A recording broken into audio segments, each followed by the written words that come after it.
Halo guys, selamat datang di channel Vlog Villa. Kali ini kita mau sedikit bahas seputar sepeda lipat. Ini ada perubahan.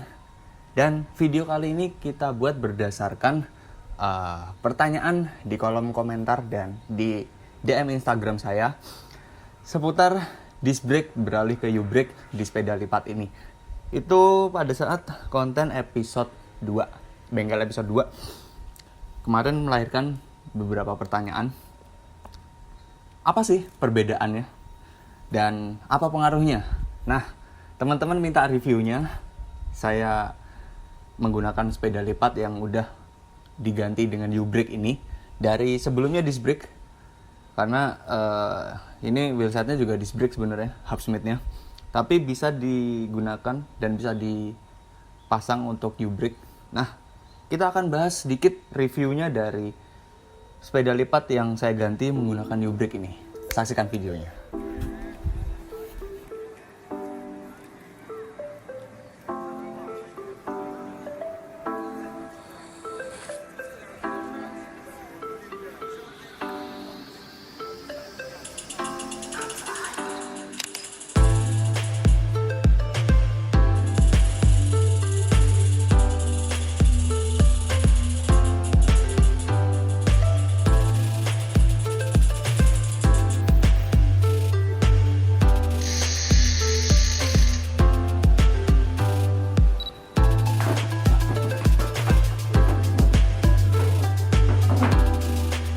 Jadi ini mic jadi-jadian ya. Kenapa saya pegang handphone? Ini rekaman nih. Jadi gini, untuk video kali ini kita tadi udah bahas di opening. Kita mau bahas apa? Yaitu kita mau bahas sedikit review perbedaan menggunakan disc brake dan U-brake di sepeda lipat. Konsepnya sih simpel, sederhana. Sebenarnya nggak begitu banyak perbedaan ya teman-teman. Ini karena udah berapa kali pakai di sepeda lipat ini dan saya berani review. Kemarin teman-teman yang tanya, saya suruh sabar untuk menunggu kontennya. Pastinya ada perbedaan antara disc brake dengan U-brake. Dulu pernah banget nih, tahun lalu kalau nggak salah, pernah saya singgung juga seputar disc brake U-brake. Cuman lebih umum sepedanya itu di road bike sebenarnya. Untuk di Sally ini ya memang hampir sama sih perubahannya, cuman kalau menurut, nah ini ada menurut orang juga nih, referensi dari orang lain, sebenarnya dari teman sendiri, dari 175 IJS.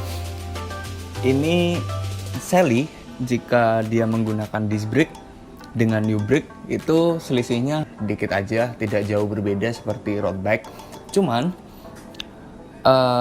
secara frame, namanya Sally itu kan dia lebih mungil ya, dia lebih kecil dibanding road bike. Tapi ya pastinya ada perbedaan lah, perubahan dikit. Ya mungkin karena emang kalau sukanya balapan atau sukanya latihan keras gitu ada perhitungannya ya. Nah itu menurut orang situ, menurut teman. Menurut saya sendiri ya pasti ada beberapa perbedaan. Langsung aja nih, nggak usah banyak ngoceh-ngoceh. Jadi yang pertama, perbedaannya di disc brake itu lebih berat depan belakang. Depan berapa ratus gram, lupa saya. Belakang juga berapa ratus gram, itu sama. Hampir, kayaknya sama deh, lupa deh. Pokoknya ada cuplikannya ntar. Itu disc brake-nya berapa gram dan berapa gram. Itu kemarin menggunakan DK, bukan Shimano. Cuman udah enak juga karena udah berapa kali pakai buat nanjak, buat turun dan sebagainya gitu. Itu udah oke. Disc brake dan rotornya juga kuat dia, bahannya juga bagus. Nah, itu yang pertama, lebih berat. Kemudian yang kedua, disc brake itu ini dari segi keburukannya dulu nih. Kalau saya sendiri ngalaminnya gini. Kadang kita kalau goes, kalau misalnya nanjak nih, kalau saya keseringan nanjak, ya hal terburuk saat kita goes itu putaran roda. Disc brake itu dia seperti nyangkut di bagian kampasnya, rotornya itu. Jadi kadang bisa bunyi srek, srek, srek. Nah, itu kayak suara gesekan antara rotor dengan ujung kampas atau gimana, saya kurang paham. Yang jelas kalau gesekan dengan kampasnya nggak mungkin bunyi rem, tapi dia langsung putarannya itu berat seperti ngerem gitu ya. Nah, kalau kadang ada juga yang bunyi yang tadi seperti saya sebutkan, srek-srek gitu. Itu juga gesekannya juga lumayan. Jadi gimana ya? Kita perlu sedikit power sih kalau buat sepeda yang menggunakan disc brake. Kecuali MTB emang wajar dia menggunakan disc brake karena sesuai dengan kegunaan dan fungsinya, MTB itu memang diperuntukkan untuk medan yang ekstrim. Harusnya seperti itu. Contohnya seperti belusukan, hal paling minimnya. Belusukan, eksi gitu kan, itu memang harus disc brake. Kalau nggak disc brake ya udah susah banget.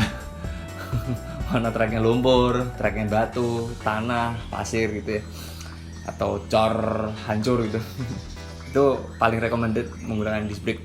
Nah, untuk road ya itu tadi kalau di saya itu keburukannya sebenarnya dua sih.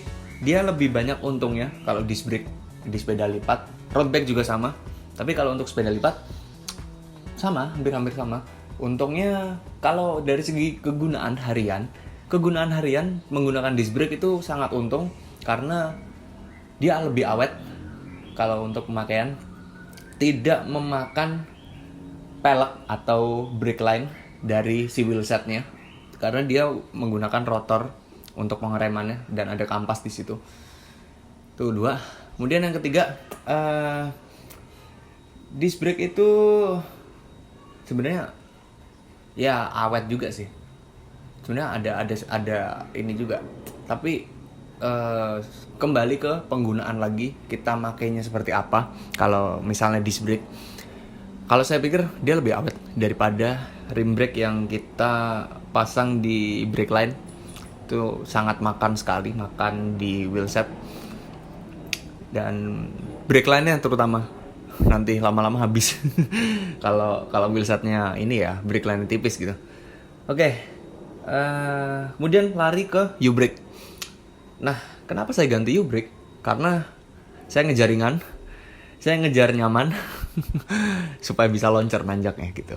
Saya sebelum Bromo kemarin kan ini ganti di konten bengkel episode 2. Nah, U-brake itu keunggulannya lebih nyaman. Nyaman itu maksudnya mudah di setel. Karena apa? Simple, hanya di area kabel di atas ini nih.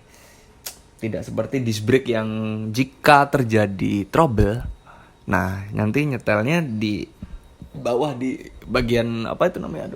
Bagian remnya lah gitu. Deket rotor gitu, dia harus pakai kunci. Sedikit susah lagi. Kalau U-brake kita hanya memutarkan bautnya saja dan penguncinya jika itu terlalu rapat dengan brake line-nya. Misalnya itu nyenggol nih brake line, kan ngerem tuh dia. Set. Nah, itu bisa kita kendorin, tinggal diputar aja bautnya gitu atau penguncinya. Itu keunggulannya U-brake. Itu yang kedua. Kemudian tadi ringan dan sebenarnya U-brake ini nggak banyak sih kelebihannya, cuman ya kembali ke selera aja. Keburukannya, kelemahannya U-brake itu tadi wheelset, dia langsung gigit di wheelset di bagian brake line. Jadi kita tidak bisa menggunakan sembarang brake pad atau brake shoe jika wheelsetnya itu bahannya karbon atau brake line-nya semi karbon gitu ya. Nah, walaupun alloy tapi alloynya ringan seperti Mavic Cerium untuk road bike. Nah, itu sebisa mungkin menggunakan brake pad yang bahannya karet biru, pokoknya warna brake shoe-nya, brake pad-nya. Yang penting buat karbon gitu. Itu akan lebih aman dan tidak terlalu boros di brake line. Sama seperti Sally. Ini juga sebenarnya brake line-nya semi ini ya, alloy tapi semi karbon. Ringan sih soalnya. Jadi review untuk kali ini tidak banyak. Saya paling sekitar 10 menit nih.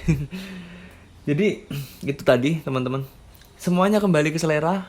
Kalau saya tetap seleranya menggunakan rim brake. Meskipun sempat nyoba pakai disc brake, ternyata lumayan juga gitu. Tetap enak di rim brake, udah kebiasaan dari dulu. Ya kelemahannya lagi jika kalau hujan ya, jika jalanan basah atau mungkin saat itu hujan, saat itu turun gunung juga, itu akan sangat susah untuk pengeremannya. Itu pada sepeda U-Brake. Nah, itu aja sih reviewnya teman-teman. Ya teman-teman nanti bisa ini sendiri, bisa bandingin sendiri dan selera teman-teman sendiri, sesuaikan dengan budget teman-teman. Pengennya sepedanya mau dibuat apa? Jangan karena ikut-ikutan saya. Kalau saya emang karena latihan dan balapan, jadi saya ngejaringan. Gitu aja sih. Jadi slogannya save rim beca, save the rim brake. Rem beca. Itu dari M4 Cafe Malang, Covery Mamen. Keren stikernya, ada kemarin. Oke, reviewnya itu aja, singkat banget. Jadi perbedaan semoga membantu ini buat teman-teman. Sebenarnya ini udah lama ya kontennya, pernah saya bahas dan saya bahas lagi. Jadi kalau untuk U-Brake menang ringan sih dia.